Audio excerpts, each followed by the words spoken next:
Well, Trinity Sunday, today we are celebrating the greatest, most profound mystery of our faith, that there are three persons, Father, Son, and Holy Spirit, and one God. And I love the first reading that this is the image that we're given for the image of the Trinity. And the two phrases that are repeated in the first reading are delight and play. Delight and play. Isn't that great for an image of the Holy Trinity? And so the reading was, I delighted before him day after day, and I played before him all the while, playing on the surfaces of the earth, and my delight was in the human race. I want to talk about that play and delight. When I was growing up, one of the things that I enjoyed was playing a lot. I loved being outdoors in nature, and so in the summer that was riding bicycles and ATVs in the woods and water skiing, and I loved all of those playing on the surface of the earth. Now, to hear that God delights in that is a pretty wonderful thing. And I think about water skiing in terms of the Trinity. If you're water skiing, there always needs to be three people. You know the three people that need to be there? First would be the driver, second would be the spotter, and third would be the water skier. And I want to talk about that as an image of the Trinity. So we hear that Jesus, who Proverbs is talking about today, was playing before the Father all the while, and he was his delight day by day. So in the midst of creation, it's looking at creation as being this play where the Son creates and the Father delights in him. So I want you to think about Jesus being the water skier and God the Father being the spotter. When you're skiing, the spotter never takes his sight off of you. The spotter's supposed to constantly look at you, and every once in a while give you direction if there's somewhere you need to go or something you need to watch out for. The Father never takes his eyes off of you. And as you delight in creation, God the Father never takes his eyes off of you.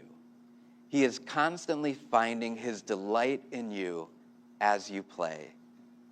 And we have the driver, we'll call that the Holy Spirit. The Holy Spirit is constantly giving us that power, that speed, that adrenaline, but also knows when to back it off a little bit, knows when to push it forward a little bit, knows when to steer around big waves or other boats.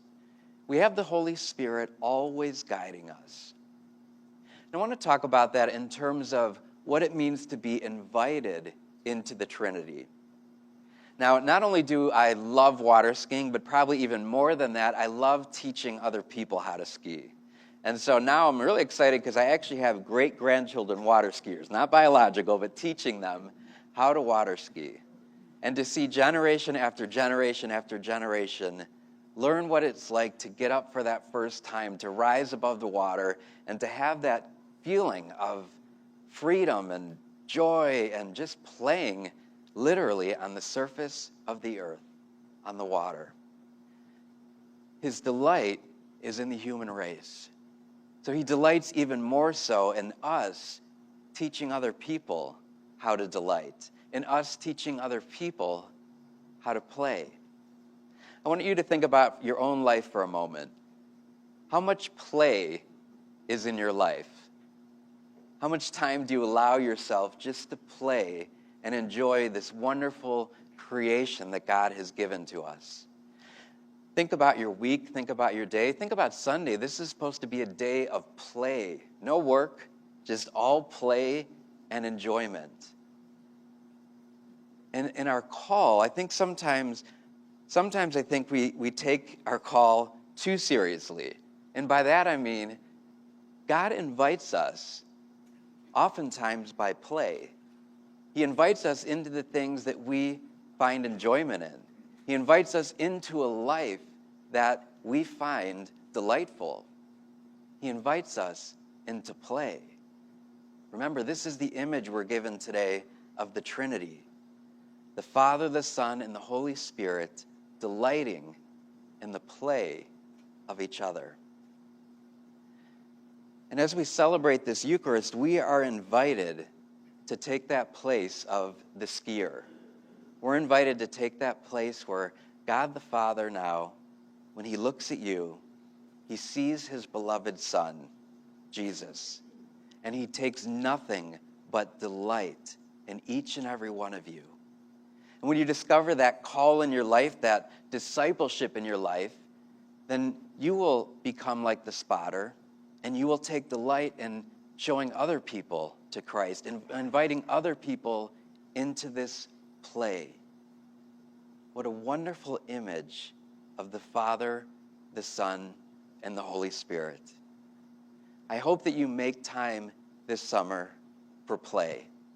I hope you make time this summer to allow God, the Father, to delight in you.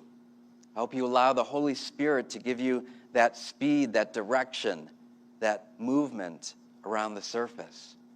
And I invite you to play upon this earth. We are invited as disciples to enter into the Trinity, to enter into this play, and to enter into the Father's delight.